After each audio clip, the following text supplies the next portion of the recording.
자, 앞에서 보면 여러분들의 표정이 보이는데 제가 가끔 사진 찍은 걸 이렇게 보면 제가 항상 인상을 쓰고 있더라고요.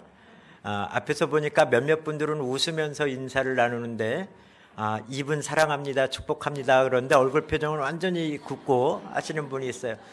진심 어린 마음으로 한번 웃으면서 다시 한번 해보겠습니다. 사랑합니다, 축복합니다.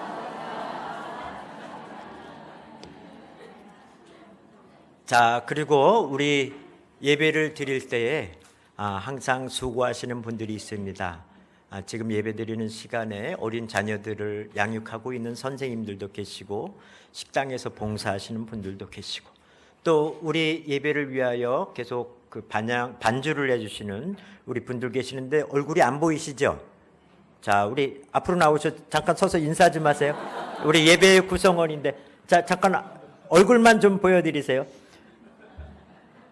자, 우리 아름다운 반주를 해주시는 분들입니다. 자, 얼굴 뒤에 안 보여. 좀 앞으로 나오세요. 자, 여러분들 힘찬 박수 부탁드립니다. 자, 그리고 우리 또 방송실에는 두 분이 봉사를 합니다. 우리 유난히 청년과 범희. 우리 범희 청년 잠깐 앞쪽으로 오세요. 아니, 여기 2층에서. 그 앞으로. 자, 우리 예배를 위한 우리 박수로.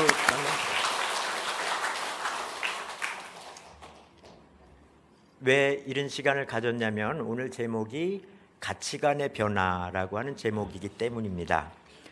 아침 저녁으로 서늘하게 불어오는 바람이 이제 말복 이후에 가을이 왔나 보구나라고 많은 분들이 생각하시는 것 같아요.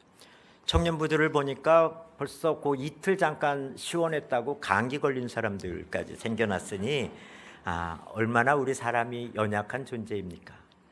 농촌 봉사활동을 가봤더니 옥수수가 다 죽었어요. 그리고 뉴스를 보니까 물고기들도 다 집단 폐사를 했고 가축 역시 마찬가지였습니다. 우리나라에서 111년 만에 오는 폭염이었다라고 이야기를 합니다. 어르신들도 많이 병환을 앓고 또 생명을 잃은 분들도 많이 있습니다. 문제는 이게 우리나라뿐만 아니라 전 지구적으로 일어나고 있다라고 하는 거예요. 세계의 기후변화를 측정하는 그 대상 국가가 알제리라고 하는 나라인데 그 나라가 올해 51도를 넘어갔다라고 합니다. 당장 우리나라도 겨울에는 영하 30도까지 내려갔다가 홍천이 영상 42도를 기록했으니 1년의 기온이 70도 차이가 나면 몸이 적응하기 굉장히 힘들다는 거죠. 문제는 올겨울은 더 추워질 것 같고 내년 여름에는 더 더워질 것 같다라고 합니다. 참으로 걱정되는 상황입니다.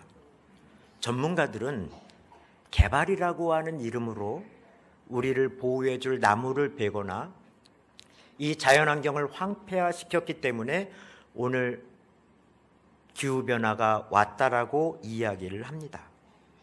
신앙적으로는 생명신학자와 창조신학자들은 창세기 1장 28절의 말씀인 생육하고 번성하여 땅에 충만하여라. 그리고 땅을 정복하여라. 바다의 고기와 공중의 새와 땅 위에서 살아 움직이는 모든 생물을 다스려라라고 했던 하나님의 축복의 말씀을 잘못 이해해서 자연 생태계를 파괴한 이유라고 이 말을 하고 있습니다.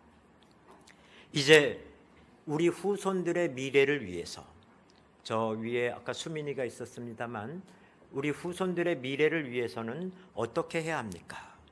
우리의 가치관이 바뀌어야 한다라고 생각을 합니다.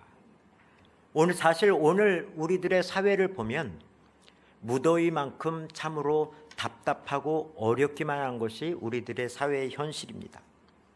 2015년도 자료에 의하면 우리 대한민국이라고 하는 나라가 자살률 1위, 노인 빈곤율 1위, 노인 자살률 1위, 부끄러운 것이 전 세계의 50개의 항목이 우리나라가 1위입니다. 그런데 충격적인 것은 세계의 가장 아름다운 가장 큰 교회 50개 중에 28개가 있다라고 하는 우리나라가 왜 이렇게 점점 어려워질까요? 주위를 돌아보면 우리에게는 이미 정치인들에게도 신뢰를 잃었습니다. 사법부와 재벌, 언론, 이 모두를 우리는 신뢰하지 않습니다. 그런데 슬픈 것은 이미 어쩌면 종교마저도 많은 사람들에게 신뢰를 잃어가고 있는 것이 가슴 아픈 현실입니다. 이번 주에 나왔던 뉴스 중에 미국의 300여 명의 천주교의 사제들이 1000여 명에 달하는 아동을 성추행했다라고 하는 뉴스는 많은 이들에게 충격을 던져줍니다. 불교계의 가장 큰 종단인 조계종의 총무원장님이 여러 불미스러운 이유로 사퇴를 강요받고 결국 탄핵당했다라고 하는 것 역시 가슴 아픈 뉴스입니다. 우리나라의 큰 교회 중에 하나인 명성교회가 세습이 금지되어 있는 법에도 불구하고 8대 7로 교단에서 세습은 정당하다라고 하는 판정을 받았던 것, 이것이 많은 이들에게 전해지면서 더 이상 종교도 우리에게 희망을 주고 있지 못하다라고 생각을 합니다. 이 어렵고 힘든 상황에 그러면 신앙을 갖는 사람, 예수를 그리스도라고 고백하는 우리들은 과연 어떻게 살아야 할지 질문을 던지고자 합니다. 오늘 말씀은 그래서 예수님을 만나 삶이 변화한 세 사람을 소개하고자 합니다.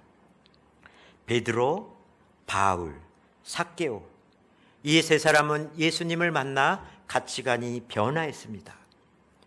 실제로 성경을 보면 예수님을 만나 변화했던 사람도 많은데 오늘 남자 3명만 얘기해서 혹시 제가 성평등의식이 부족한 거 아닌가라고 질문을 던지는 분이 있으면 죄송하다는 말씀을 드립니다.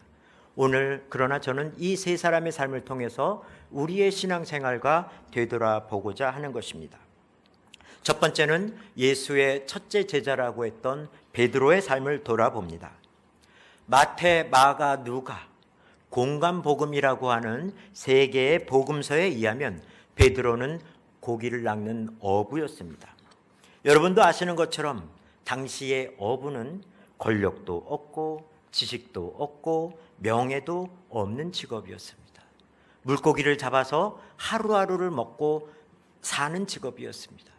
반복되어지는 생활 속에 새로운 희망도 없고, 그리고 지금처럼 냉장고도 없기 때문에 그때그때 잡은 고기는 그때그때 팔아야만 하루하루를 생계를 유지할 수밖에 없었던 사람이었습니다. 고기를 잡지 못한 날도 있었을 겁니다. 희망 없이 내가 이렇게 사는 게 맞나? 라고 하며 살았던 이에게 어느 날 예수가 다가옵니다. 그러면서 예수님은 그에게 한마디를 던집니다. 마태복음 4장 19절에 의하면 나를 따라오너라. 나는 너희를 사람을 낚는 어부로 삼겠다라고 하는 그 말씀을 던지며 제자로 삼으셨습니다. 말씀에는 이렇게 간단하게 나왔겠지만 그 어느 누구도 자신의 생계를 버리고 자신의 삶을 버리고 떠날 사람은 없었을 겁니다. 많은 고민을 했을 거예요. 그러나 이렇게 사는 삶보다는 예수를 따라 사람을 낚는 어부의 삶이 무엇인지를 고민해보자라고 하며 베드로는 예수님을 쫓아서 제자의 삶을 살게 되었습니다. 사람을 낚는 어부의 삶은 참으로 신나는 일이었습니다. 고통과 절망에 신음하는 사람들, 로마의 식민지 지배와 그에 결탁한 헤롯 정권의 압제 속에서 힘들어하는 이들에게 하나님 나라의 복된 소식을 전하고 삶의 희망과 비전을 전해주는 삶이었습니다. 예수님과 동행하면서 병든 자가 일어나는 기쁨을 맛보기도 했고, 예수님의 축복기도 이후 떡 5개와 물고기 2마리로 5,000명이 넘는 사람이 먹고 남는 그러한 공동체 생활의 기쁨을 맛보기도 했습니다. 예루살렘 성전에 입성할 때는 많은 사람들이 호산나 호산나 하면서 그를 환영하는 그 축제의 자리에 함께 보기도 했습니다. 그러면서 이것이 사람을 낚는 어부의 삶이구나라고 하는 기쁨, 삶의 보람을 느끼기도 했을 것입니다.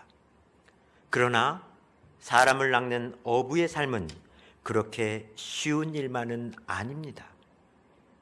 성경에도 나와 있지만 예수를 돌로 쳐 죽이려고 했던 바리새인과 사두개파를 피해서 도망을 가기도 했고, 귀신 들린 자를 쫓아냈음에도 불구하고 마을에서 쫓겨나기도 했습니다.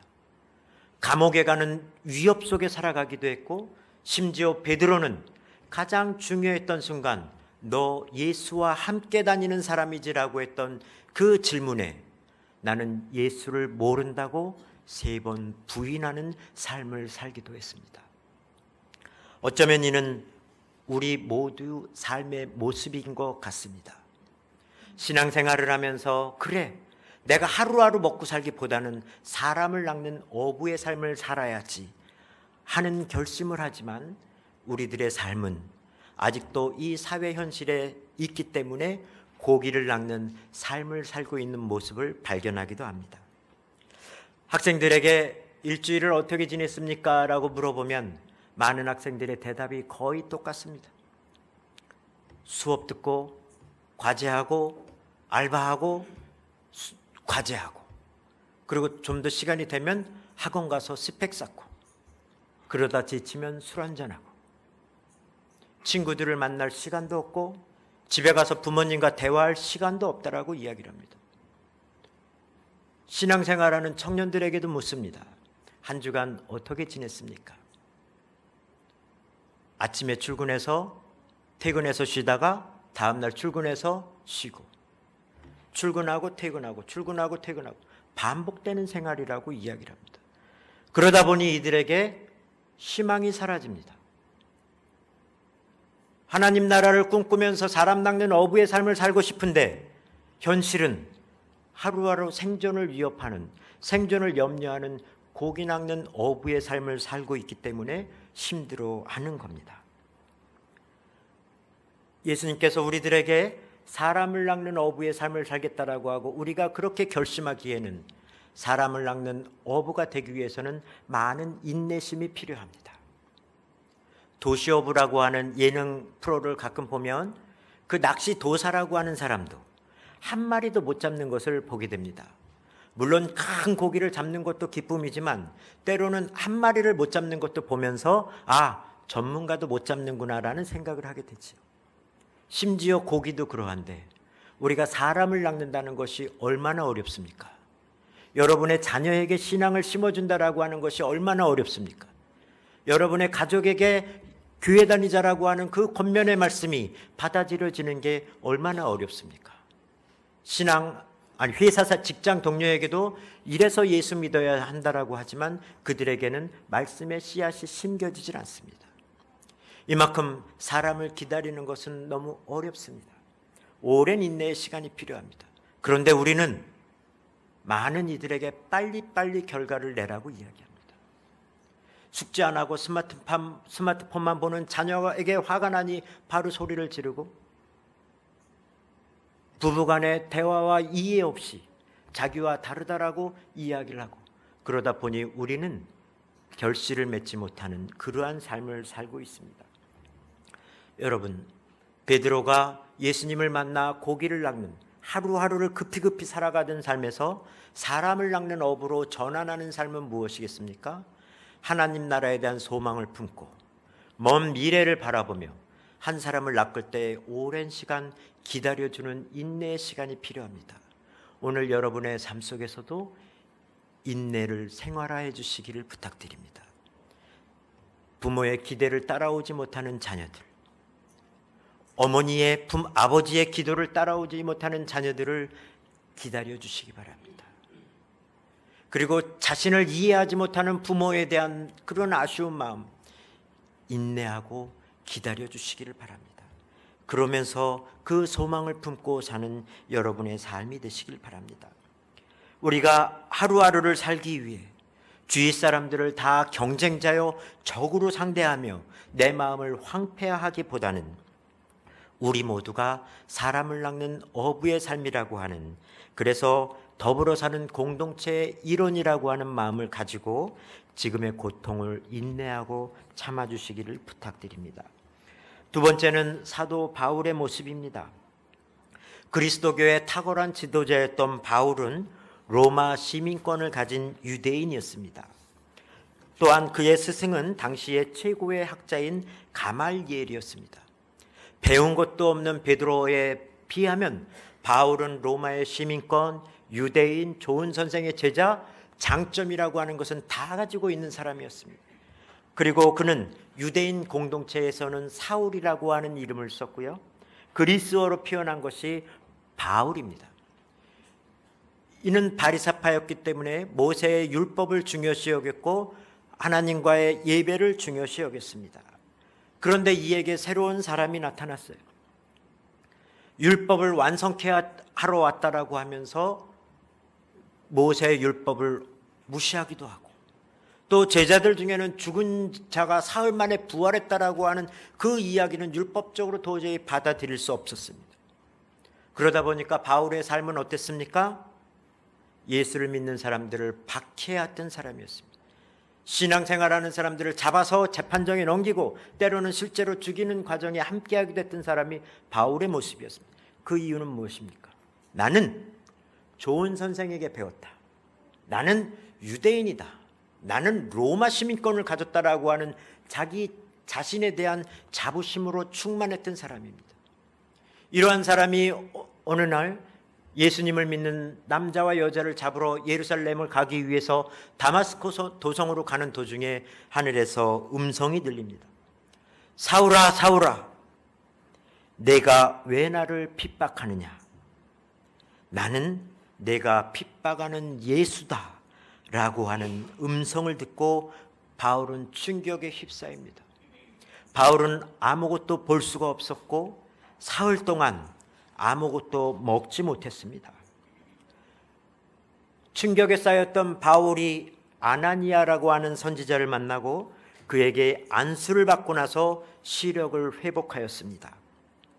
사도행전 9장 18절 19절 말씀에 의하면 곧 사울의 눈에서 비닐 같은 것이 떨어져 나가고 그는 시력을 회복하였다. 그리고 그는 일어나서 세례를 받고 음식을 먹고 힘을 얻었다라는 말씀이 있습니다.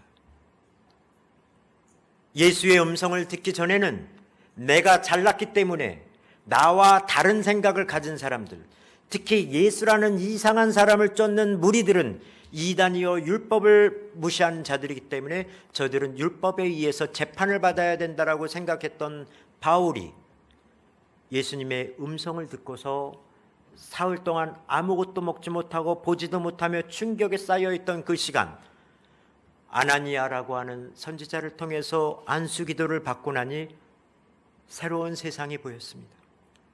그 새로운 세상이 보여지는 과정에는 비닐 같은 것이 벗겨졌다라고 이야기를 하고 있습니다. 오늘 우리들은 모두가 어쩌면 우리 눈에 비닐을 씌우고 살아갑니다. 어렸을 때부터 입시 위주, 성적 위주로 가르침을 받았던 교육에 의한 비닐, 드라마와 언론을 통해서 씌워졌던 비닐, 이 비닐을 통해서 우리는 상대방을 평가하고 상대방을 자신을 따라오라고 강요하는 모습을 보이기도 합니다.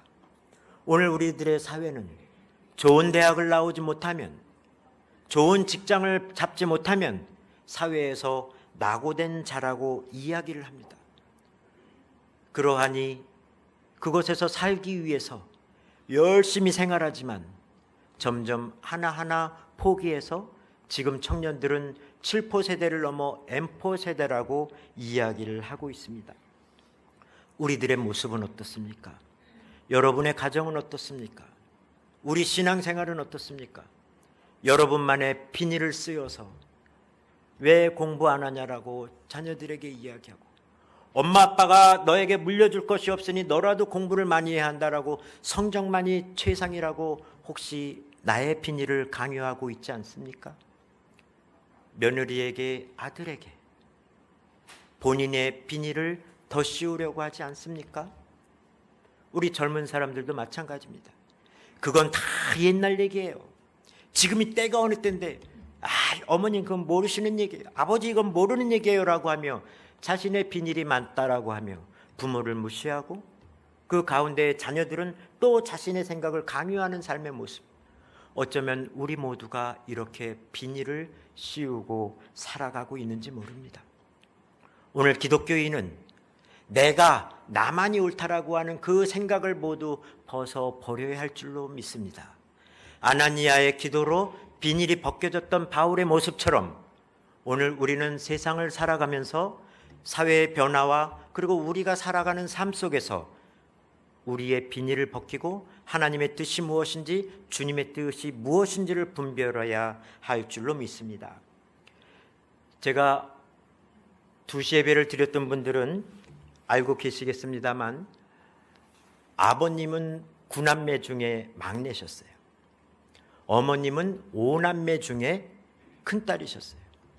그러니까 양가에서 많은 사랑을 받았습니다. 그런데 돌 때 등허리를 다치고 나니까 더욱더 애틋한 마음이 있었어요. 근데 그 애잔한 것이 똘망똘망하다고 더욱더 많은 사랑을 받았었어요. 근데 그 중에 제일 기억나는 게 외할아버지였습니다. 외할아버지는 너는 공부할 필요 없다. 꼽추가 무슨 공부냐. 외할아버지가 가수원 나무 몇 포기 팔아서라도 너에게 박스를 하나 부스를 만들어 줄 테니 너는 도장을 팔아. 도장을 파면 우체국이나 관공서 앞에 도장을 파는 기술만 배우면 그거로 너는 평생 먹고 살 수 있다라는 말씀을 해주셨어요. 그래서 저는 그 외할아버지 댁에 가기가 진짜 싫었어요. 왜? 공부하지 말라니까. 매일 도장만 파라니까. 만약에 그 외할아버지의 말씀대로 제가 도장 파는 기술을 배웠으면 지금 어떤 삶을 살고 있었을까요? 다른 일을 찾았겠죠. 왜? 지금은 도장은 컴퓨터가 다 파줍니다. 그런데 당시만 해도 사람 손으로 다 돋보기 쓰고 팠던 거였어요. 그게 기술이었기 때문에 인정을 받은 거예요. 저희 외할아버지는 저를 사랑하는 애잔한 마음으로 그것이 돈을 벌 수 있다라고 하는 생각으로 본인의 재산으로 가게를 얻어줄 테니 그걸 파라고 했어요. 만약 제가 그 사랑하는 마음을 받아서 도장 파는 기술을 배웠다라고 한다면 지금 뭘 파고 있을지 모르겠어요. 그런데 다행히 그것을 안 하고 공부를 했기 때문에 오늘 이 자리에 있는 겁니다. 우리가 사람을 사랑한다는 마음으로 우리들의 자녀에게, 우리들의 가족에게, 우리들의 직장인들에게 하지만 때로는 그것이 시대를 잘못 읽은 경우에는 그 사람에게 오히려 더 큰 혼란을 주는 경우도 있습니다. AI 시대에 직업이 많이 바뀐다라고 합니다. 멀지 않아 3년 뒤 2021년도만 돼도 우리나라에서 교육부의 발표에 의하면 34개 대학이 문을 닫아야 한다라고 합니다. 그 이후로 1년마다 몇 개의 대학을 없애야 한다라고 하는 거예요. 사람이 했던 일을 컴퓨터가 대신합니다. 경기도에만 아파트나 건물을 짓다가 부도가 나서 짓지 못한 데가 38곳이 있어요. 그곳을 다 져서 아파트로 만들면 인천과 서울에 다 공간을 지면 우리나라 인구의 70%에서 80%가 서울, 인천, 경기에 모여 산다라고 합니다. 그것이 행복한 삶일까요? 그런데 우리는 모여 살고 높은 고층 건물에 살면 행복하고 성공한 삶이라고 하는 비닐을 쓰고 살아가고 있습니다. 저는 어쩌면 지금과 같이 변화되는 이러한 기후변화 속에서 영화에서나 나오는 것처럼 진짜 부유한 사람들은 지하로 살아서 청정한 공기를 마시고 저 같은 사람들은 지상에 살면서 미세먼지와 오존을 뒤집어 쓰고 살아갈 날이 멀지 않을 수 있다는 생각을 하게 됩니다. 이러한 삶을 벗어나려면 어떻게 합니까? 사회로부터 주입하는 비닐을 우리 모두 벗고 하나님의 뜻이 무엇인가를 찾아야 합니다. 자기의 소신껏 살았던 바울은 이렇게 기도를 받고 자기 몸의 비닐이 벗겨지면서 새로운 세상을 보았습니다. 하나님의 나라를 보았습니다. 그러다 보니 그가 때로는 감옥에서도 죽음을 두려워하지 않고 하나님의 말씀을 증거한 것입니다. 오늘 우리들은 사회에서 씌우고 있는 그 비닐을 우리 스스로가 벗어버리고 말씀과 은혜로 시력을 회복하여 여러분의 가정에서부터, 여러분의 직장에서부터, 교회에서부터 하나님 나라를 맛보시기 바랍니다. 서로가 서로를 손가락질하는 것이 아니라 서로가 서로에게 손을 내밀어주고 함께 가는 그러한 신앙생활, 그러한 것이 바로 예수를 만나 변화했던 바울의 모습이었을 줄로 고백합니다. 마지막으로 돈을 소중히 여겼던 삭개오의 모습입니다. 오늘 본문 말씀이기도 합니다. 그런데 특이한 것은 이 삭개오의 말씀은 사복음정 그리고 공간복음 중에 누가복음에만 나오는 말씀입니다. 여리고는 지대가 낮고 물이 풍부해서 농사가 잘 되고 먹을거리가 많은 것이었기 때문에 세금이 많이 거쳤다라고 합니다. 그리고 당시에 삭개오는 세리장이었고 부자였습니다. 키가 작아서 사람들에게 놀림을 받기도 했지만 그 놀림을 많은 세금으로 인해서 부를 쌓는 것으로 넘어가려고 했습니다. 당시 유대인들은 사회 사람들 중에 중재인으로 분류를 했는데 그 중에 육신적으로 타락한 사람들을 창녀, 도덕적으로 타락한 사람들을 세일이라고 부르고 이들을 죄인의 부류로 넣었습니다. 즉 삭개오는 세상 사람들이 볼 때는 죄인의 모습이었습니다. 그에게 손가락질을 했습니다. 그런데 놀라운 것은 예수님은 바로 이들의 만나고 삭개오야 삭개오야 내려오라라고 이야기를 하며 누가복음 19장 7절 말씀에 의하면, 누가복음 19장 5절 말씀에 의하면 삭개오야 어서 내려오라, 내가 네 집에서 묵어야 하겠다라고 말씀을 하십니다. 세상 사람들은 죄인이라고 손가락질했지만 예수님은 그에게 손가락질한 것이 아니라 내가 너의 집에 묵겠다라고 하는 말씀을 표현했습니다. 그 말씀은 많은 사람들에게 충격이었습니다. 돈만 밝혔던 삭개오, 필요한 세금보다 더 많은 것을 걷어서 로마에 바치고 헤롯 정권에 바치고 그리고 자신의 배를 불렸던 이 죄인 삭개오의 집에 예수님이 거한다니. 그런데 충격적인 것은 예수님이 너희 집에 거하겠다라고 하는 그 한 말씀으로 인하여 삭개오의 삶이 변화했습니다. 주님 보십시오, 내 소유의 절반을 가난한 사람들에게 주겠습니다. 또 내가 누구에게로 강제로 빼앗은 것이 있으면 4배로 갚아주겠습니다라고 하는 고백이 이루어집니다. 그러다 보니 그 이후 예수께서 말씀하십니다. 오늘 구원이 이 집에 이르렀다. 우리의 삶은 어떠합니까? 세상 사람들이 손가락질하면 우리도 그 대열에 함께해서 함께 손가락질해야 됩니다.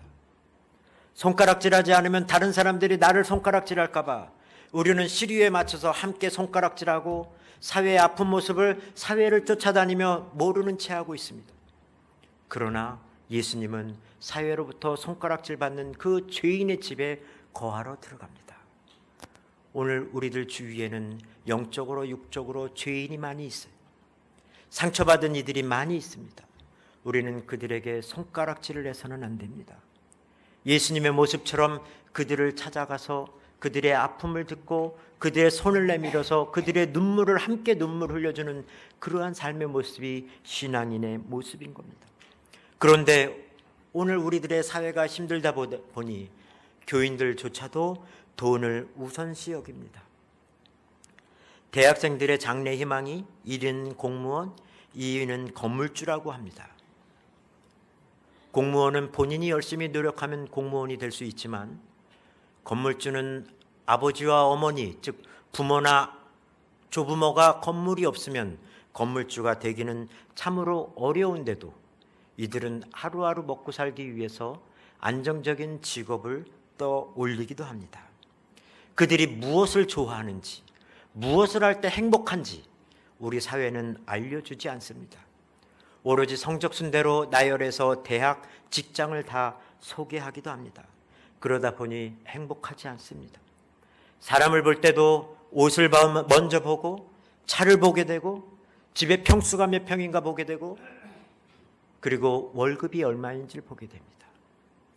교인들을 만날 때도 그 교회 교인이 몇 명이냐를 먼저 물어보고 교회 차는 뭐냐라고 먼저 물어보고 이 세상의 시각으로 우리는 교회를 바라봅니다. 성공한 사람들을 보면서 부러워하기도 합니다. 때로는 배아파하기도 합니다.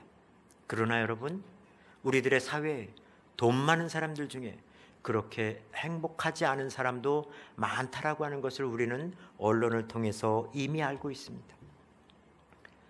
아직도 병원에 누워있는 우리나라 최고의 부자,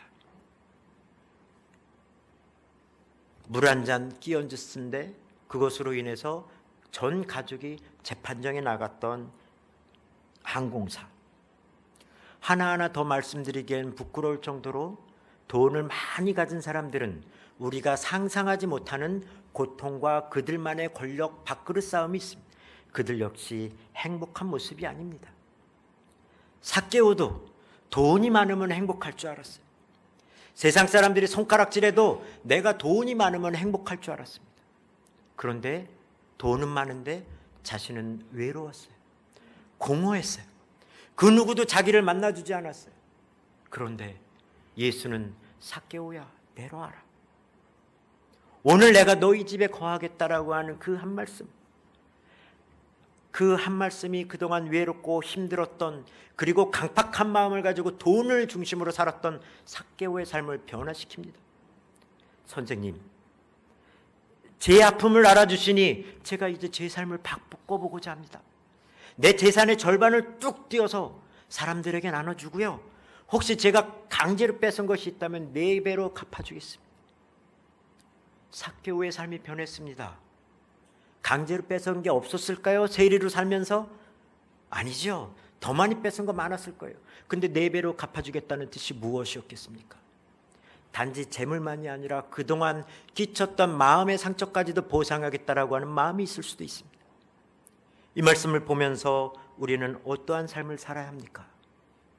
돈이 많았음에도 불구하고 행복하지 않았던 삭개오의 모습, 우리나라의 모든 사람의 선망의 대상으로 재산이 많지만 형제들 간에, 가족들 간에 행복하지 않았던 그들의 모습을 보면서 우리는 과연 돈이 삶의 가치의 최우선이라고 이야기를 하겠습니까? 아닙니다.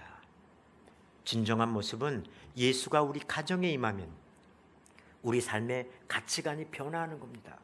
성경에도 천국은 마치 밭에 감추인 보화라고 이야기를 했습니다. 통장이 아니고 차키가 아닙니다. 누구나 다 걸어다니는, 누구나 매일 보았던 그 밭에 천국이 숨겨져 있다라고 이야기를 합니다. 천국은 여러분의 가정인 줄로 고백하는 삶이 되시길 바랍니다. 천국은 바로 오늘 드리는 이 예배의 자리가 천국입니다. 내가 가지고 있는 건강, 나와 함께 생활하는 이 가족, 나와 함께 일하고 있는 이 직장 동료, 이 현실에서부터 내가 천국을 맛보지 않으면 우리는 허황된 것에서 천국을 찾고 항상 힘든 삶을 살고자 할 겁니다. 오늘 말씀을 정리하고자 합니다. 우리가 사는 세상은 돈과 권력, 명예를 얻기 위해서 주위의 사람을 경쟁자로 생각하고 하루하루 앞만 보며 살아가라고 이야기합니다. 뒤처지지 말라고 이야기합니다. 그래야만 평탄하고 넓은 길을 갈 수 있다라고 이야기를 합니다. 그러나 신앙의 길은 좁은 길을 가라고 이야기합니다. 잠깐은 손해인 것 같지만, 잠깐은 나의 희생인 것 같지만 그것이 예수님이 걸어갔던 길이고 예수님이 우리에게 가라고 하는 길이었습니다.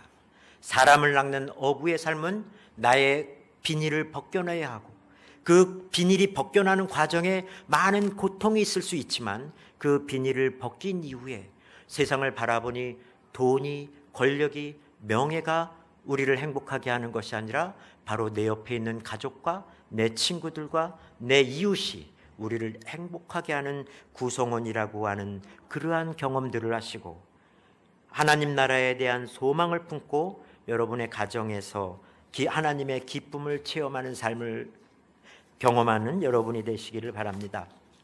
가치관의 변화, 이것이 우리들의 삶을 지속 가능한 발전으로 그리고 더불어 살 수 있고 우리들의 후손들이 함께 살 수 있는 세상인 줄로 믿습니다. 마지막으로 좋은 생각 중에 지혜로운 자의 길이라고 하는 글을 낭독해 드리고 말씀을 마치고자 합니다.